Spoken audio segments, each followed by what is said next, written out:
Big thanks to Child Trollman here for filling in for us on Monday.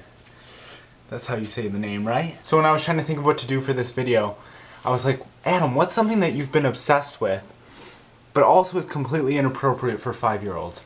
And I thought, Game of Thrones. I'm all caught up, all 3 seasons, and I'm waiting for the next episode this Sunday. So, I'm gonna explain Game of Thrones Season 1 to you like you're a 5-year-old. There are spoilers ahead. Hey little guy, you must be about 5 years old.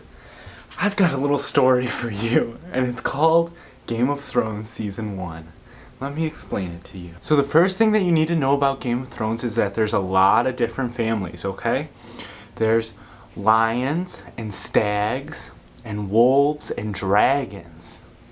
And they all want to sit on this big iron chair. Now, the stag is a king. He's like a big deer. That's what a stag is.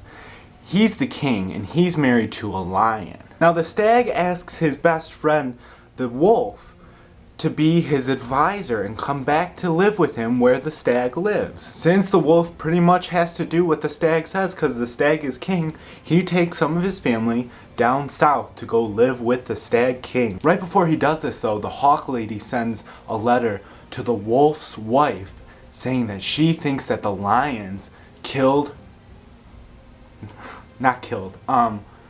made her husband go to sleep for a long time. So the wolf has to figure out what actually happened. Now across the sea there's these 2 dragons.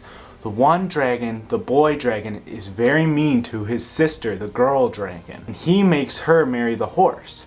So the dragon gets married to the horse, and the boy dragon thinks that the horse is going to give him an army. Turns out that the horse doesn't really like the boy dragon, and the only person to survive from this situation is the girl dragon. And she rises up out of the ashes, and she gets 3 little baby dragons, and they follow her around. At first, the girl dragon was really quiet and shy, but after a little bit, she gets a little power and she becomes a Khaleesi.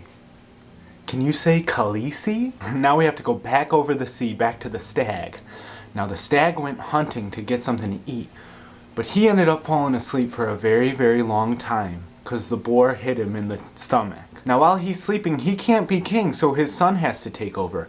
Everybody thinks that his son is a stag, but we find out that he's actually a lion. And that's what the hawk found out, and that's why the lions killed him. Now the big daddy wolf also found out that the stag's son was a lion, and when he tries to tell everyone, the little lion son, that little lion son makes the wolf sleep for a long time. Oh, also the big wolf dad has a son, but he doesn't have the same mommy as all the other little wolves. So everybody is really mean to him, and he goes to the wall and he gets to fight the boogeyman. Doesn't that sound like fun? And that was Game of Thrones Season 1.